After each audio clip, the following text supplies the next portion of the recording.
His area of specialization is history of science and technology in relation to historical studies and historiography. He got introduced to the history of technology at the Hyderabad Central University, which is known as HCU. He started to look into the relationship between the technology and colonialism. It was during his research days he began to see the possibility of looking beyond colonialism and modern India. What intrigues him the most is the potential of technology as an agent of social transformation and its reciprocal relationship with the society. It's to be general, it is the impact of science and technology in society and also how it impacted in creation of modern India. His specialization is on the history of technology of South India in particular, and apart from his academic interest, he covers areas such as subaltern studies, technologies, caste issues, gender development studies, and social exclusions. So he has got immense interest also in subaltern cinema and modern Indian cinema and how it's transformed the entire history of South India. And he has recently, in I think it is in March, he has authored a book titled "Subaltern Speaks on Contemporary India." And he has got numerous research articles.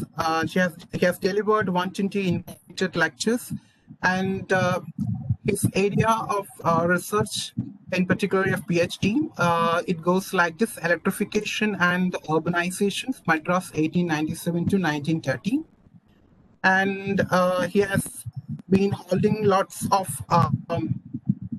significant administrative responsibilities.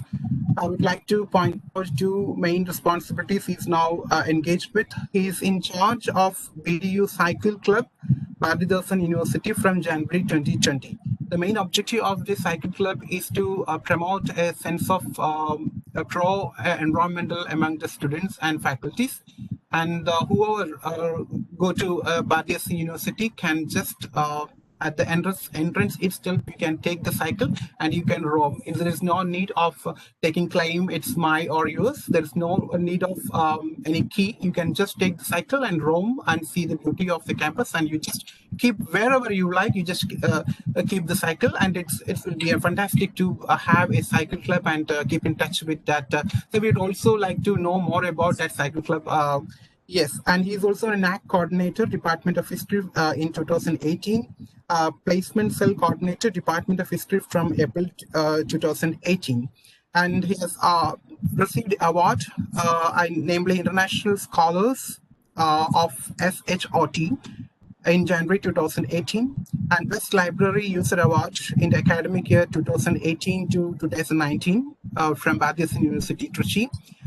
He is a member of Society of the History of Technology, SHOT USA, member of the Loyola Institute of Social Science, Training and Research, South Indian History Congress, life member in South Indian History Congress, life member in the Indian History Congress, and he is also a member of Board of Studies in MA discipline, Bharathadasan University. So he's also a member of Board of Studies in MA History Studies at Karur Arts and Science College, Karur, and Periyar University, Salem. By this, I extend a warm welcome to Dr.Y.Srinivasa Rao, and I also welcome all the students and faculties to listen to him and come forward with your critical insights and observations for critical discussions. Thank you. Once again, I welcome you, Dr. Srinivasa Rao, and I thank Dr. Brito to giving me an opportunity to introduce Dr. Y.Srinivasa Rao. Thank you. Should I speak? Yes, Professor. Over to you, please. Okay. Dr. Bito and Dr. Anil, I am very thankful to you for giving me the opportunity to interact with the students and faculty who are, I think, more knowledgeable in the matters of constitution than me. After listening to Anil's introduction, must have come to the conclusion that I am not expert on constitution in any sense of the word. However, Anil thought that I can make some observations of my own on the existing conditions of today, or general observations on the working of the constitution, or the conditions that are required for the constitution to flourish or work in this country. So I have agreed to interact with you all, put my some of my views to you so that we can discuss.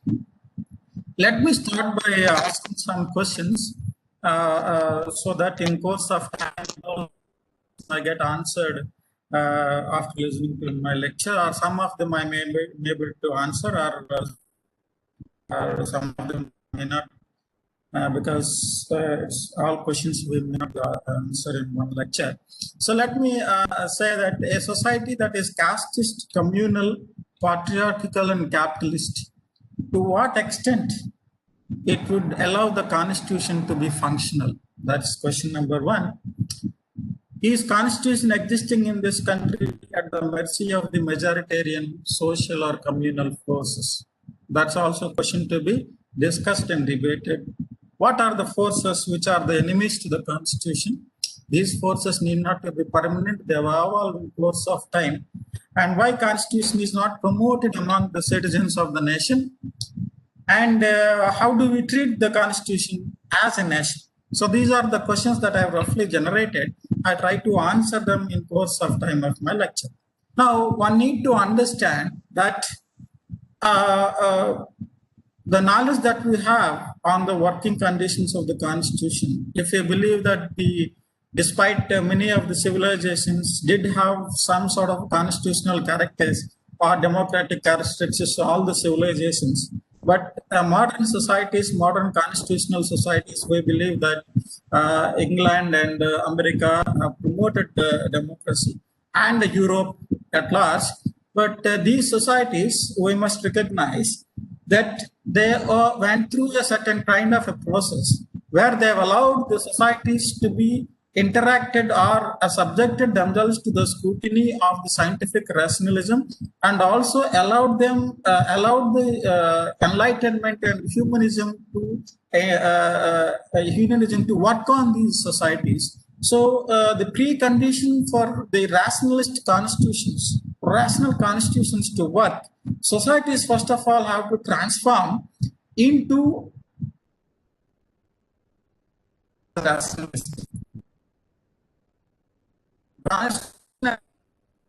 Is by more than 540, in case of Indian constitution, 540 minds would have the ability of transforming the society from that of a deeply religious to that of rationalistic, from deeply rational to that of a humanistic or rationalistic. Yes, I believe that. So, can we, from that point of argument, can we say that constitution is enough to transform?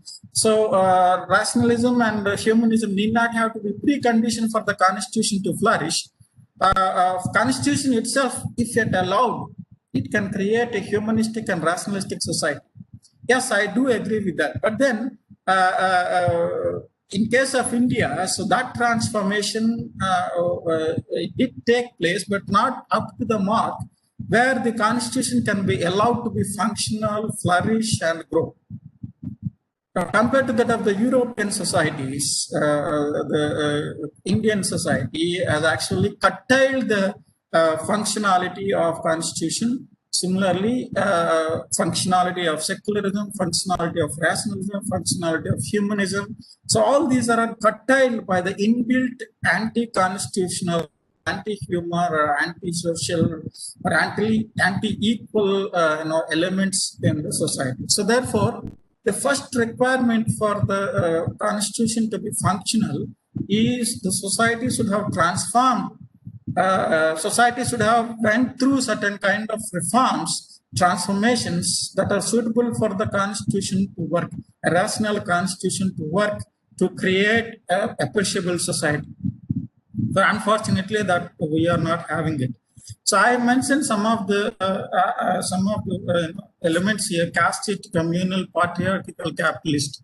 So all these forces are Yeah, if you know them, certainly all of you know what they are anti-constitutional. There is no doubt in that. So then why are we calling our constitution, or why are we calling ourselves the world largest democracy? If that is the case, are we calling ourselves as largest democracy? Is such a call is hypocritical? Are we hypocritical?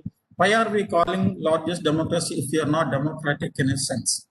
Okay, so are we really democratic? Now, if you observe the everyday life, see, when you look at the constitution, we try to understand how the constitution is working, whether the real constitution is function. You need not have to look at the constitution as such, but the written constitution as such. Constitution exists everywhere. We use the word constitutional and unconstitutional. What is the word unconstitutional? Unconstitutional, you are very unconstitutional. If you use the word unconstitutional, what does it mean? You are not logical, you are not reasonable, you are not commonsensical, you are not right. Therefore, when you say constitution, you need not have to refer to an article in a constitution, but the real life, the constitution exists everywhere in a simple rule that need to be democratic, that need to be rational, that need to respect the human, is also constitutional. But we do not actually look into those aspects. When we say constitution, we only refer to the constitutional articles or laws and regulations that are implemented by the government, through which the justice and law and order is maintained, delivered, justice is delivered. So this is not the way we look at the constitution. So of course that is what it is. But however, when you look at the constitution, you have to look at the normal life, everyday life. So this is where a lot of violence, lot of inequality, lot of undemocratic, activity takes place. Okay, so therefore we need to look at those areas where constitution, working conditions for constitution. These are closely linked to the official constitution of the nation. Though a family, for example, a family sphere, a domestic sphere, we may not say what is the relation between the family and the written constitution of India. But if the family is not democratic, constitution can never be democratic. Therefore, to look at the everyday life and everyday society at village level, at caste interactions and gender interactions, all these interactions, if you look at, you will try to understand, after all, we are not democratic. If you are not democratic as a human, how do we expect the constitution to come and promote democracy? Because constitution does not come and knock on our door all the time. Constitution, we believe that if constitution, if you are in a court case or in a legal case, you're entangled in a legal case, then only you will see that you are dealing with the law enter into your life. Otherwise, you are away from the constitution, quote unquote. Okay, so Muhammad Prophet J.D. Bernal, in his history of science in history, while talking about the age of faith, he has divided the entire civilization into age of faith and age of reason. So while talking about age of faith, that is medieval world, so he say, J.D. Bernal says, Muhammad Prophet called the medieval people as people of books. That means the religious texts. Medieval societies have followed the religious texts in toto in order to govern themselves socially, politically, religiously, spiritually. So that is the case of the medieval societies. But when we transform from medieval to that of modern, have we disconnected from these kind of books? Today we are, along with the constitutions, with the written constitutions, we are people of multiple books.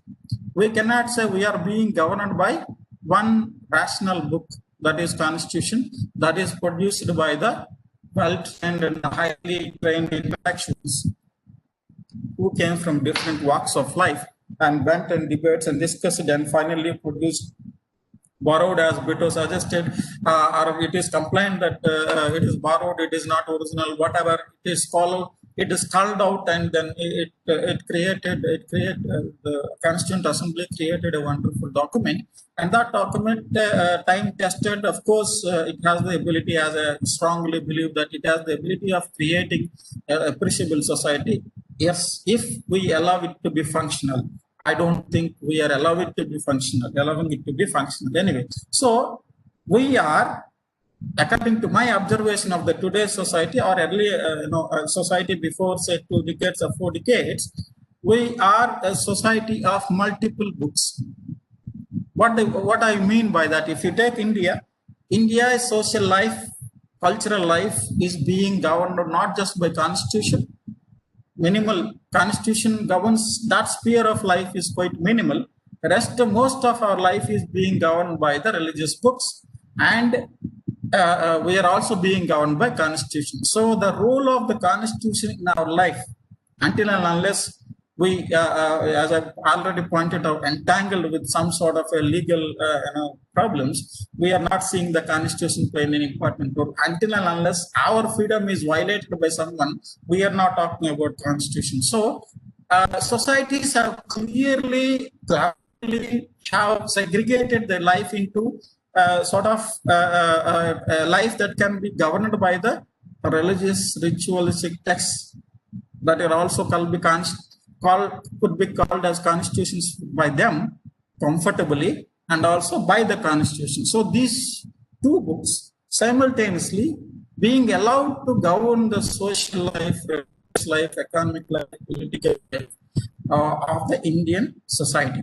I am not just referring to any community, all communities except probably atheists and rationalists.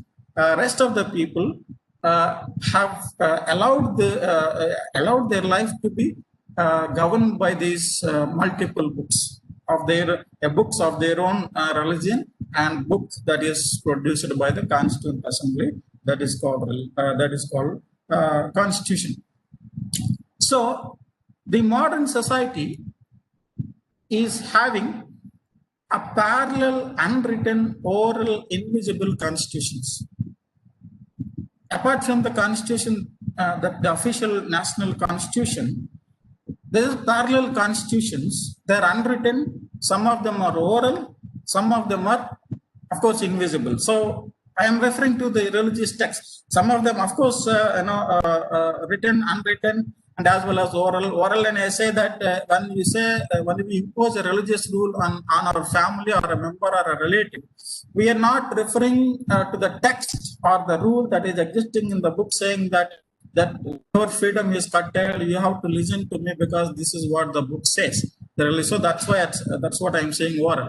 Oral also, when I refer to oral also comes from an authority which claims itself to be an agency of generating rules and regulations in a limited sphere. That could be family, that could be an organization, that could be religious association, that could be social association. So there are certain kind of oral commands. Those commands would not have any written sort of an evidence, but they still work as a constitution. So parallel, unwritten, oral, invisible constitutions are simultaneously existing along with the Indian constitution. So the Indian constitution may not be, intervening with these constitutions. As I told you, we have very cleverly, Indian society very cleverly segregated their life into a life that is governed by these kind of parallel, unwritten constitutions and the written constitution.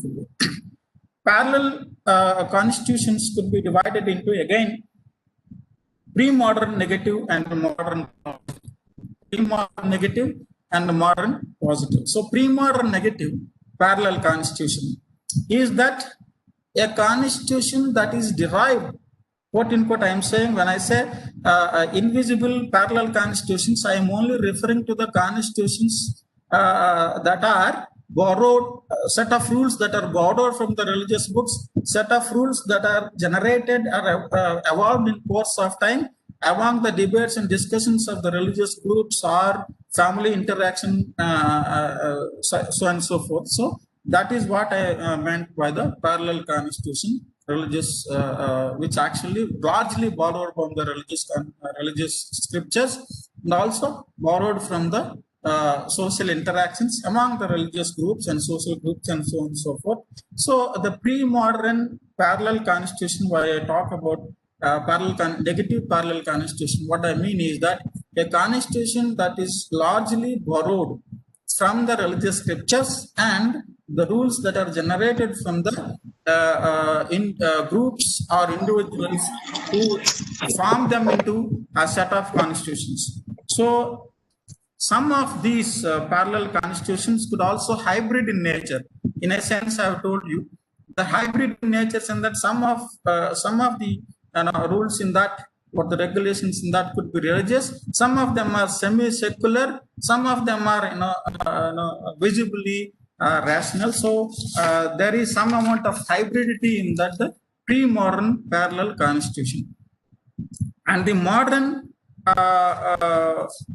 parallel constitution I'm referring to is that this pre-modern parallel and modern positive parallel constitution along with the official national constitution.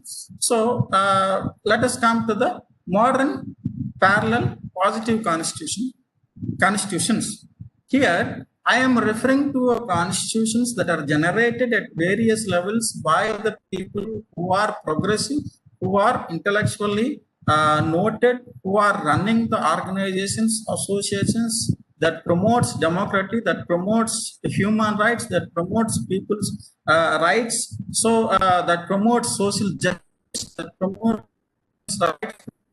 environmental rights. These constitutions produced, of course, university, for example. If university has a constitution, that is a constitution which have lesser connection with the national constitution, but it has to be primarily based on the logical judicial rationality, rationalism. So therefore, it certainly be called as a parallel positive constitutions. So these constitutions need not have to be worried about. But if you allow the pre-modern parallel constitutions, there is a serious problem with that. So that is what the problem in today's society is, that we are comfortable allowing the pre-modern negative parallel constitutions to continue into the present and future.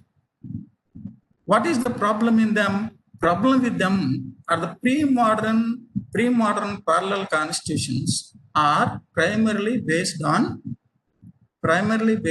religious scriptures, borrowed from religious scriptures. They are logical, irrational, undemocratic, anti-woman, anti-Dalit. So this is the main character of these pre-modern parallel negative constitutions. So that is not the case with modern parallel positive constitutions, because the modern parallel positive constitutions are produced by the progressive people, intellectuals, and you can guarantee that they could be functional, they could promote rationalism, they could promote humanism, they can promote social justice, they can protect the rights of the people. But that is not the case with the pre-modern parallel negative constitutions. Okay, so the pre-modern parallel negative constitutions are unchallengeable, unquestionable, unamendable, and except at the will and wish of the modern day monarch. Even modern day monarch I called because those people who impose those constitutions are still act as monarchs. So those monarchs could be father, brother, mother, grandfather, village head, politician, mafia leader, gang leader, landlord, factory owner, or bricklane owner, anybody.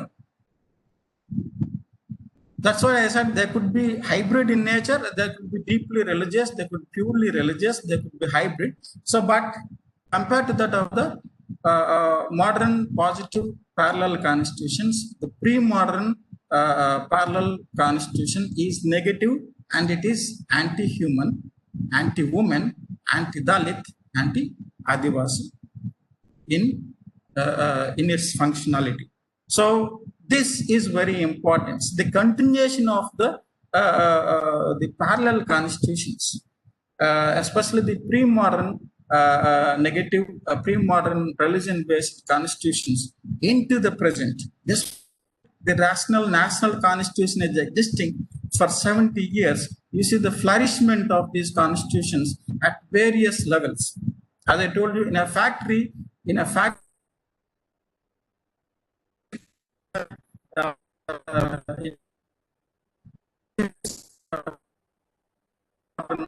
parallel constitutions are still ruling the roost of the life.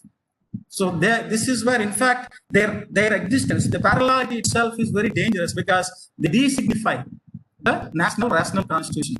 The pre-modern parallel constitutions, they de-signify the rational constitution. They stop the rational constitution from penetrating into the rural sphere. For example, say if there is a panchayat president who is becoming the the judge of the events over there. There is Kap Panchayat, there is Katta Panchayat, there is Gram Panchayat. When the Gram Panchayat behaves as courts, where the justice delivery system is primarily based on the rules and regulations, they know that they claim that they know, without allowing, if they say, for example, no, that is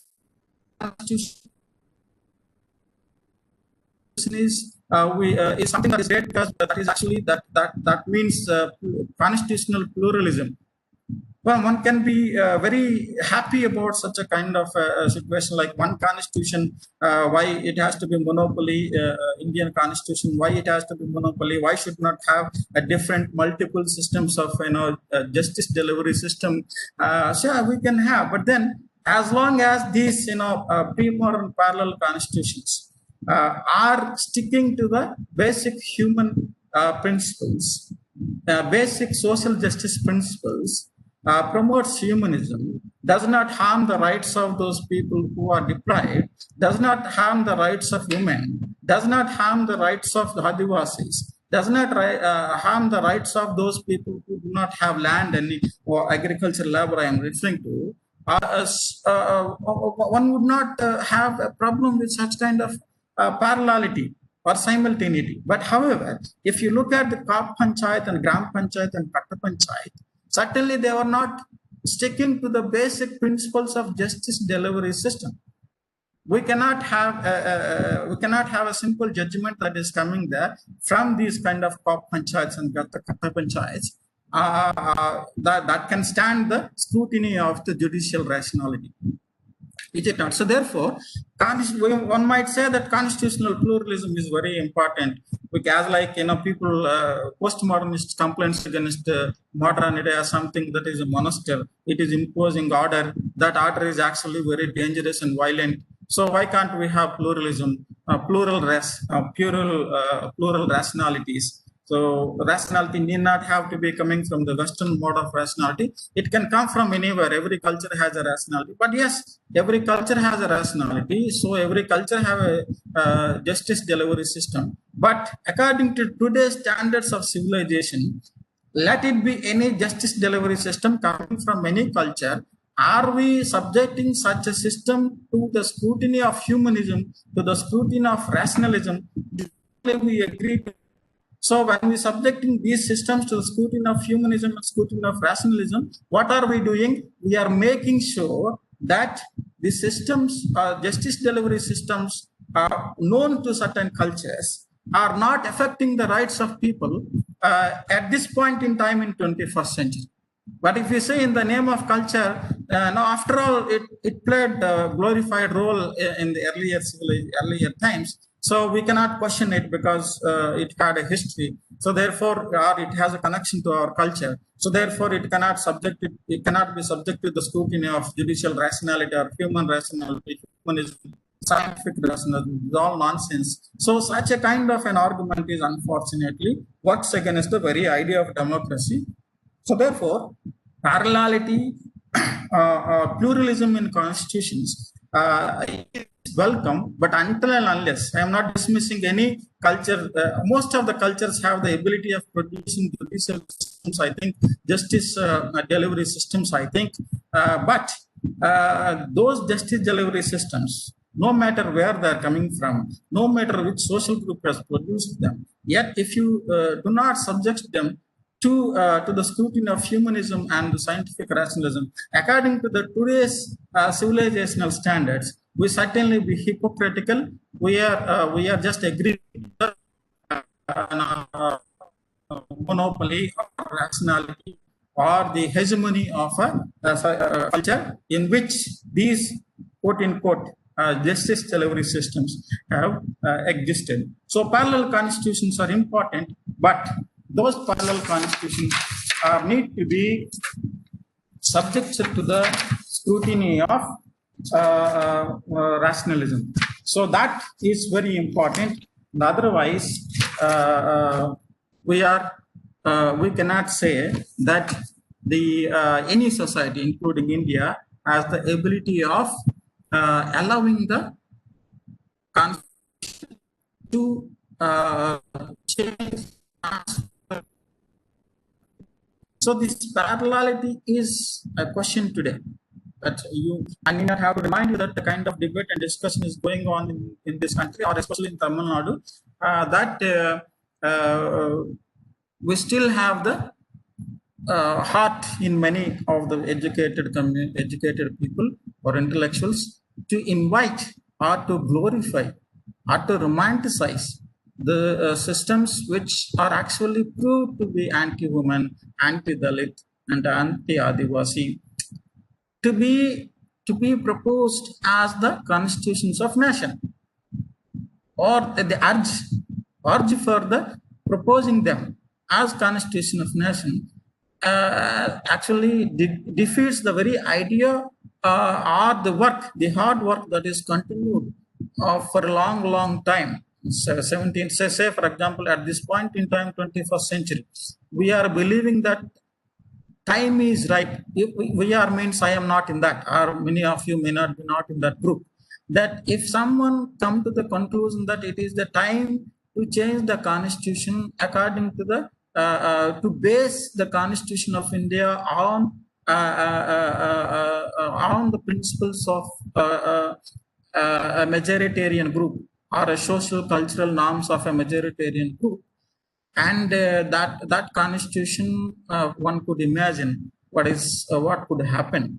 So it breaks the very foundation of the idea of the nation. Idea of nation is not that, is it not? So idea of the in fact Ambedkar had a great suspicion on the ability of India to produce democratic society. So referring to that, he said on I quote, on November 25th, 1949, in the Constituent Assembly, he said, on 26th January 1950, we are going to enter into the life of contradictions. In politics, we will be recognizing the principles of one man, one vote, one value. In our social and economic life, we shall, by reason of our social and economic structure, continue to deny the principles of one man, one value. How long shall we continue to live this life of contradictions? How long shall we continue to deny equality in our social economic life? If we continue to deny it for long, we will do so only by putting our political democracy in peril. We must remove this contradiction at the earliest possible moment, or else those who suffer from inequality will blow up the structure of democracy, which this assembly has so laboriously built up. So this is Ambedkar in 1949 itself warned that India may not be able to produce a democratic society if it fails to remove the contradictions between allowing one vote, one value, and continuing to cultivate the multiple values, multiple social values, and multiple economic values in society. So that would not result in a democratic society. We knew. So therefore, such fear continued in him, and also we see that that has been reality. But only one thing Ambedkar predicted or did not happen is that the people who are suffering from such inequality will blow up the structure of democracy. That did not happen. Well, will they blow up the structure of democracy, quote unquote, that is actually imposed on the society, which is actually normalized? An undemocratic structure is normalized as democratic and told to the people who are deprived, who are denied equality and fraternity, told them that this is what is normal democracy. You need not have to expect, you cannot expect a finest democracy. This is a working democracy, that's it. But Ambedkar told at that point in time itself that, look, this kind of democracy, people will blow up the structure of democracy, but that did not happen. So if you look at the constitution, the way it works in this country today, you can see in a general categorization of people in this country in relation to constitution. There are practitioners of constitution, there are manipulators of constitution, there are violators of constitution, there are opponents of constitution, there are protectors and promoters of constitution. This is my observation. Out of my observation on how constitution is working, I found these are the categories of the people. We can categorize the people in this country like this in connection to the religion. If you look at these categories, except the last category, that is the people, protectors and promoters of the constitution, this category of the people only comes from the lower sections of the society, Dalits and Adivasis, women, progressive people. Progressive people may not be lower sections, but however, let us say ideologically positive people who promotes positive ideologies. So these people and the lower sections of the society forms part of this last category called promoters and of the constitution. Above three groups: practitioners, manipulators of constitution, violators of constitution, opponents of constitution, are ironically from the upper sections of the society, upper class and upper caste. So what do I mean by the practitioners and manipulators of the constitution? Now, what I observed quite ironical in this society in India is that constitution or in the process of implementing, interpreting constitution, who forms part of the largest democracy bureaucracy in this country are the upper caste people. Most of the judges are upper caste, most of the lawyers are upper caste, most of the solicitor generals are upper caste, most of those who are actually the law universities, law colleges, the professors are all upper caste. So they have the ability, they are practitioners, they made the constitution as their career. And they have the ability of manipulating the constitution. Manipulation is access to interpret the constitution. So in the process of interpreting the constitution, in fact, they allow the constitution to work in favor of them.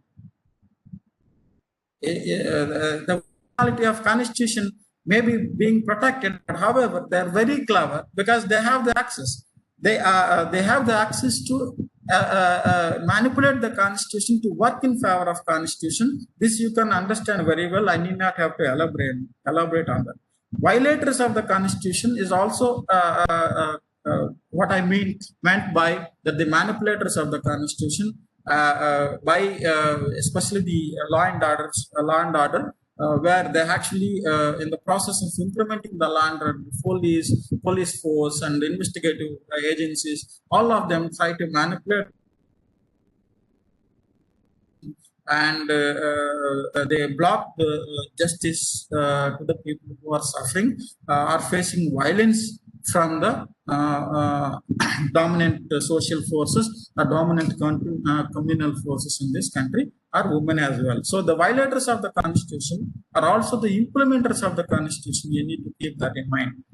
Opponents of the constitution are again the people who from the cultural point of view, from the religious point of view, they hate the constitution, They do not want the constitution to be existed yet. They have to accept it because civilizational standards make forces our constitution on them. Otherwise, they would not agree. Also, it's not that people. In fact, despite having such kind of anti-constitutional opposition in their hearts, they could not speak openly till last decade. But now they're speaking it openly against the constitution because the political environment is rife for such kind of anti-constitutional rhetoric. So these people are also there. They oppose the constitution because constitution is actually violating their social positions.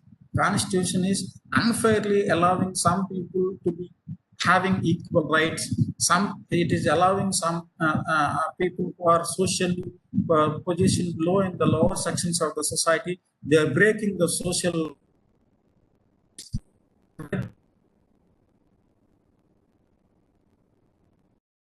hierarchies. So from that point of view, they are anti-constitution and they oppose the constitution. So constitution is promoting equal rights. Constitution is breaking social order. Constitution is allowing people to enter into religious spaces according to which earlier norms they were not allowed to do so. So therefore, such a kind of an opponent section is also there. That was very silent till earlier times. That means, say, till last decade or last decade 2000 or 2014, prior to 2014, that now these forces are very vocal in a sense that they believe that the constitution is anti to their social interests, anti to their culture, anti to their religion, and so on and so forth. Then the protectors of the constitution. Protectors of the constitution are those people who are actually, as I told you, from the lower sections of the society, Dalits and Adivasis. In fact, they celebrate the constitution. Only in 2015, the central government hypocritically has introduced the celebration of constitution, but the same political forces have been allowing the forces that are close to them to argue against the constitution. To see the irony, one side you can the government is spending money on celebration of the constitution. On the other, you are letting some of the sections of its forces, cultural or social, to question the constitution, sagacity of the constitution, and therefore they are generating a debate on the constitution and suitability and so on and so forth, cultural suitability. First, in fact, we need to talk about that also in different stages. First, it questions the suitability, cultural suitability, social suitability. That suitability is assessed or diagnosed based on majorities, the culture of majority in the country. So when the constitution does not suit to the culture of majority, it has to be termed as very very anti nation to some extent, or anti-cultural, very unfair to the majority community in this country. So that unfairness has to be questioned, and it has to be removed in a sense that the respect has to be given to the people who dominantly part of society. So therefore, such a discussion and debate would be generated in the first stage in the process of replacing the constitution, and the second stage, the actual work would take place if things are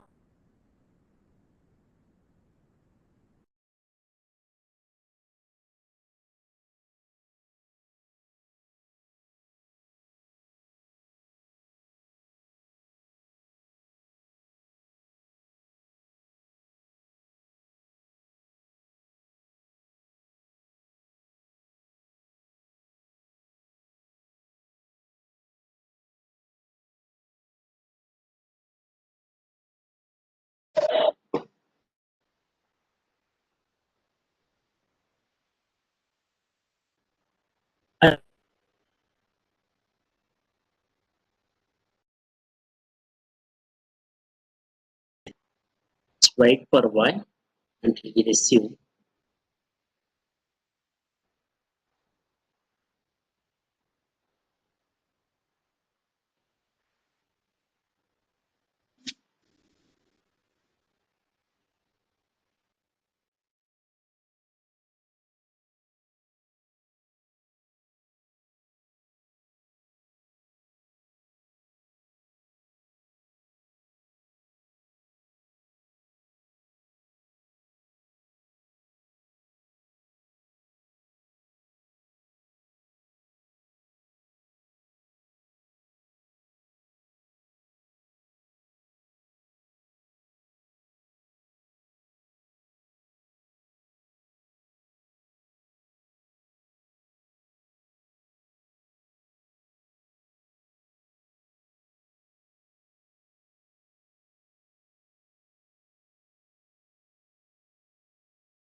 Dear participants, I think resource person is trying to rejoin.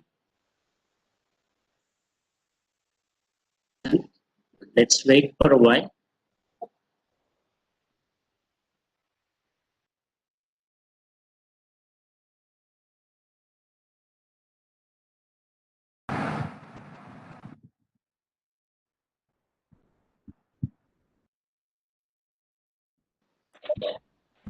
Yeah, Yes, sorry. Professor. Sorry. No problem, no problem. Please go ahead, Professor. Yeah. The last point I would like to make here, I would like the point that actually changes, interacts with the people, quotes, and this text. All these three interacts with each other in this continuous interaction between the people and text and the interpretation of the constitution. Constitution grows.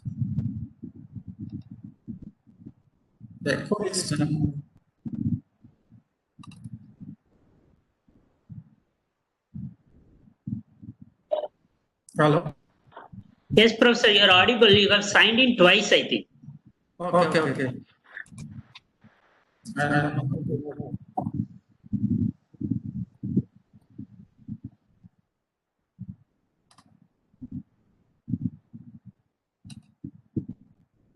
Monthly blog. Go ahead, Professor. It's fine only. No, but echo is coming.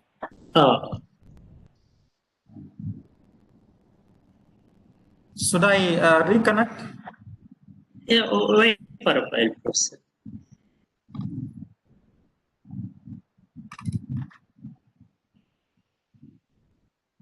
I think now you can go ahead, Professor. Okay.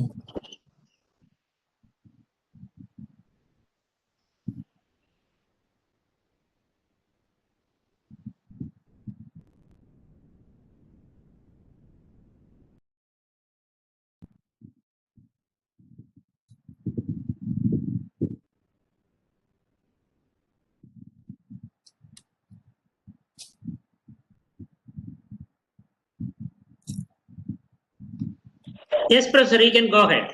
Yeah. Okay. So I think if you need to make the Constitution of India to be a working constitution, to a live day constitution, just not a document of words or rules and regulations. So then,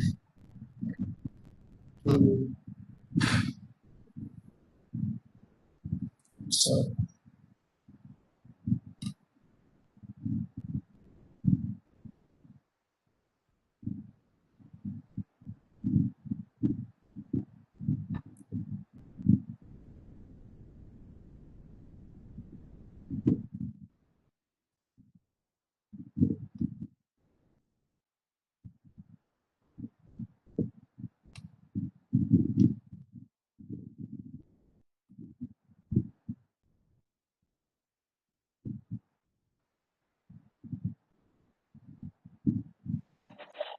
Professor, you can mute one device and another device can go ahead. The dot suggestion is coming. Okay, so okay, now I think it is clear now. Yes.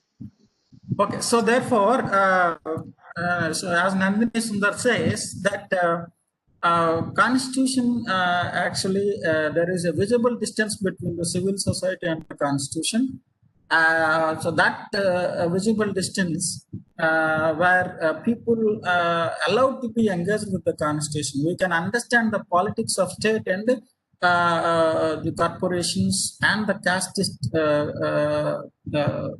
forces in this country, why they do not allow the Constitution to flow into the each and every corner or into the each and every social group in this country. So I would say that it is intentional that the constitution is controlled from flowing into each and every individual, because that reflects back on the working of the society, working of the government, as well as exploitative forces, economic exploitative forces, casteist forces, and anti-women forces. So if you allow the constitution to be read by the each and every citizen, then that will be dangerous for the government that wanted to control, as like religions, very simple. So as like the governments and corporations and casteist forces do not want, and patriarchal forces do not want people to be thinkers, they want followers. So therefore constitution is a tool of promoting thinking, and it allows the people to understand their rights. Once you understand their rights, then people would question. Questioning would cause some sort of chaos in the authoritarian systems, or even quote unquote democratic systems. Democracy is what is to be allowed. It cannot be 100% democracy. That's what we believe. So therefore, constitution is not allowed to flow just limited to some of the constitutional experts. I would say that as like religious books, plenty of religious books are being distributed just for free, and crores of religious books are printed and distributed. Probably every home which is religious, which is a follower of a different religion, would be having a copy of a religious book, but a constitution they do not have. Schools are not allowed to teach constitution, or it's not government is controlling, but such a document is made to feel insignificant, unimportant. So it is a business of a lawyer or judge or some constitutional expert. So need not have to worry. Especially that is very dangerous, because though that is dangerous for the citizen who wanted to understand the rights, but allowing the constitution to be read by each and every citizen will be dangerous for the government and the corporations. So therefore, the conditions for my understanding in India are again for the working of the constitution, for the functioning of the constitution, are not adequate. Conditions are not adequate, yet still we are claiming that we are democracy. But you look at your personal life, look at your family life, look at your village, look at your town, look at your the way the political system is working. Undemocratic culture is flourishing. Democracy is just surviving in an kind of a situation. So thank you very much for listening. This is what I have. Thank you very much, Prof. Valuable and stimulating words and message. Really, we were enlightened. Thank you so much. Now, the session is open to the audience, students, and teaching fraternity for the discussion. So, please post your questions, or you can interact with our resource person. It's a very memorable message.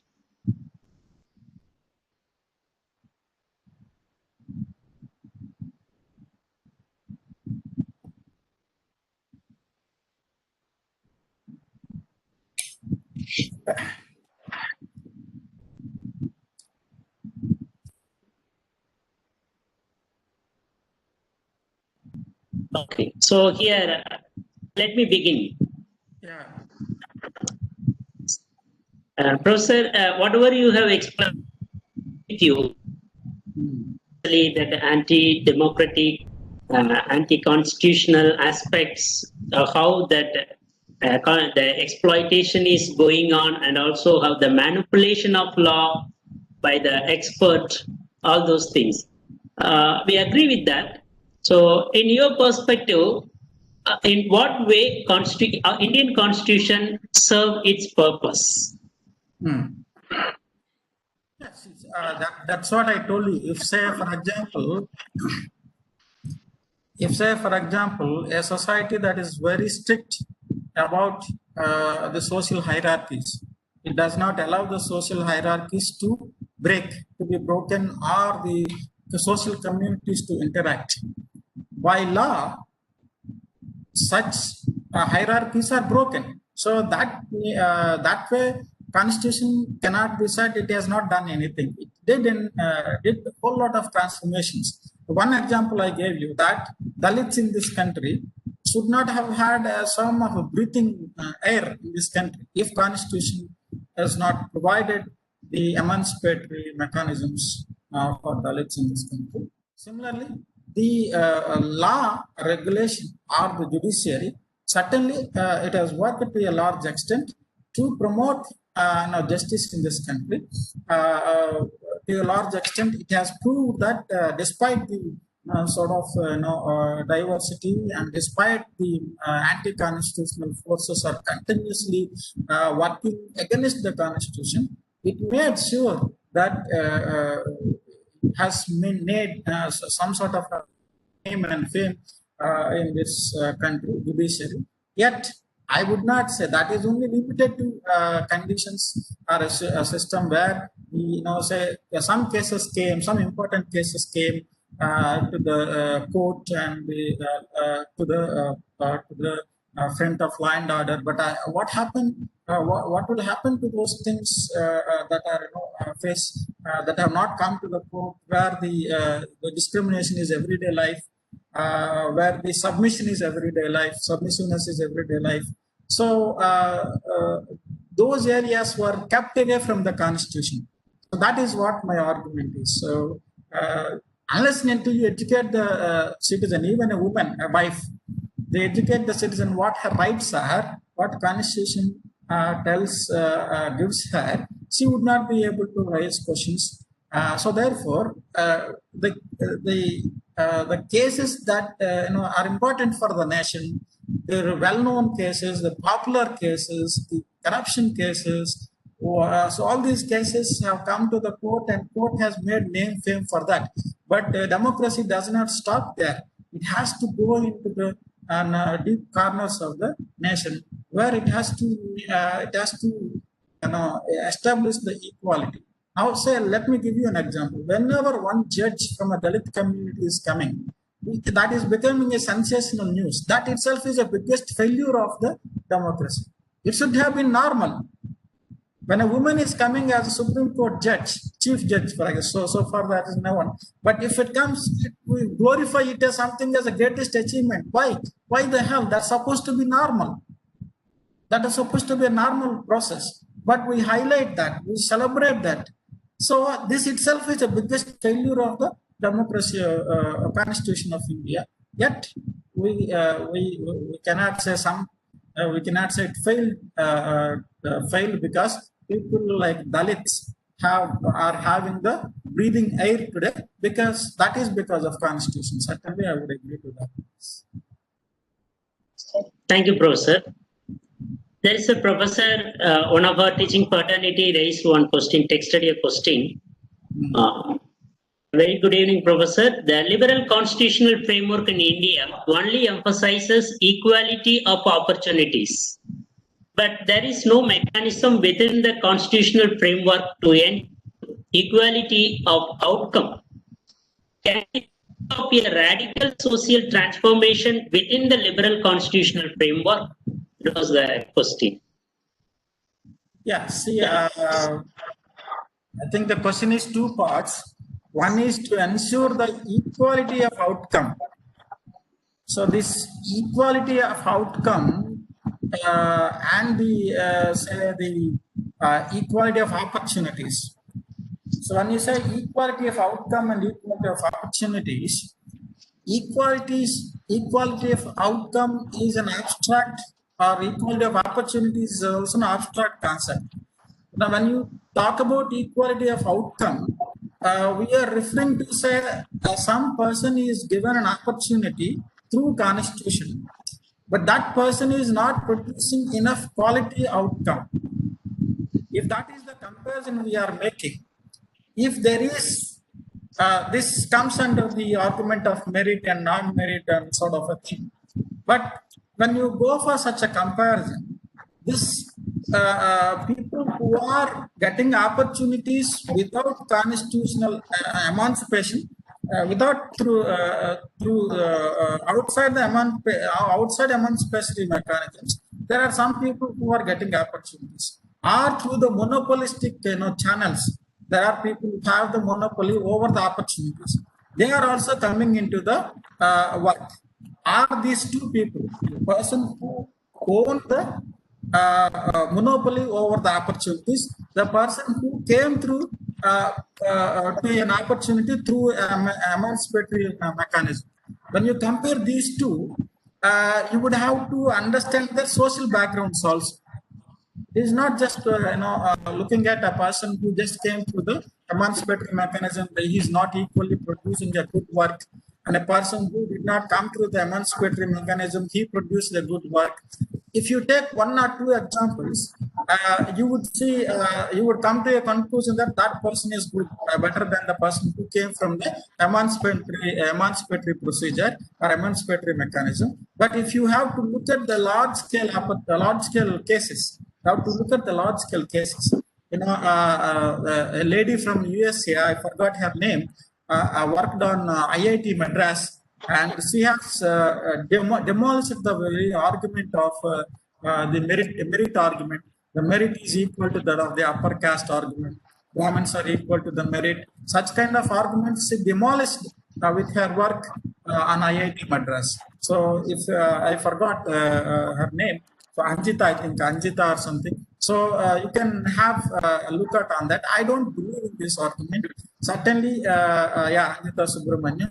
So therefore, you have to see that one case might come to give you a conclusion that the people who come from the emancipatory mechanism is not producing good quality work, but people who are coming through the other channels are producing good work. So it has a close connection between the caste sort of a argument. That argument I do not agree.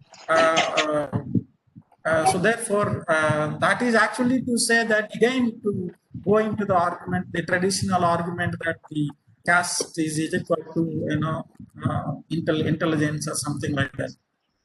So I don't think that is the fair argument to make or agree. Yes, thank you very much, Professor.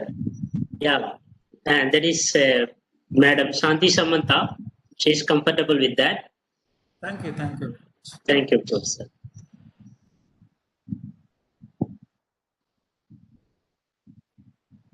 Any other clarification from that audience, students and teaching fraternity of TNNLU?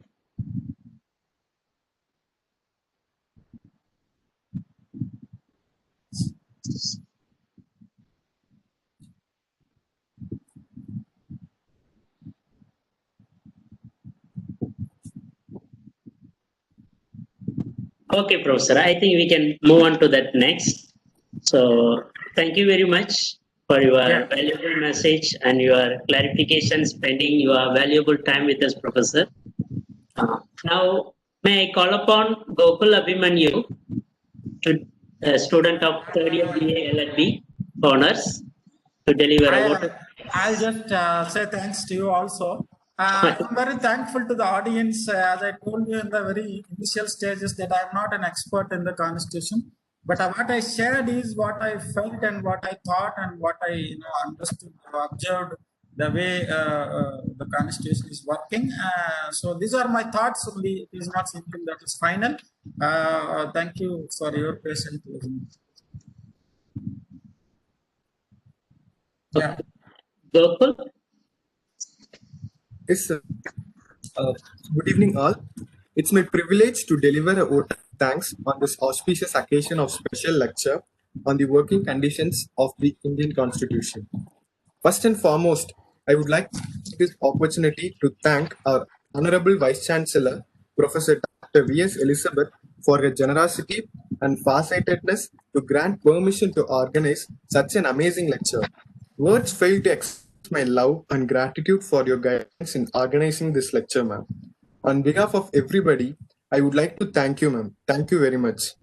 I especially thank our registrar for your enthusiastic support and continuous assistance to organize this wonderful session, and without her, this valuable lecture and discussion might not be possible. Thanks a lot. And I express my sincere gratitude to our resource person, Dr. Srinivasa Rao, Head of the Department of History, Bharathidasan University.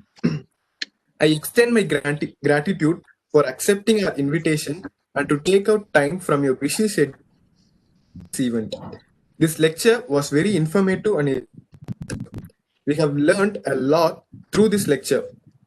Thanks a lot for devoting your time and energy for inspiring and encouraging us through this lecture. Thanks a ton, sir. I must to thank Dr. M. Brito Stalin, Assistant Professor of History, Tamil Nadu National University, who has been working hard for the last few days to make this event successful. Thank you for organizing and bringing right scholar for the right topic for the benefit of the students and faculty of TNLU community. Thank you so much for your valuable efforts, sir. I sincerely acknowledge participation of the teaching fraternity special lecture. Thank you very much, learned faculty members, for taking your valuable time on this online gathering. I am thankful to Dr. V.R. Anil Kumar for his brief introduction about a resource person before we begin this session. Thank you so much, sir.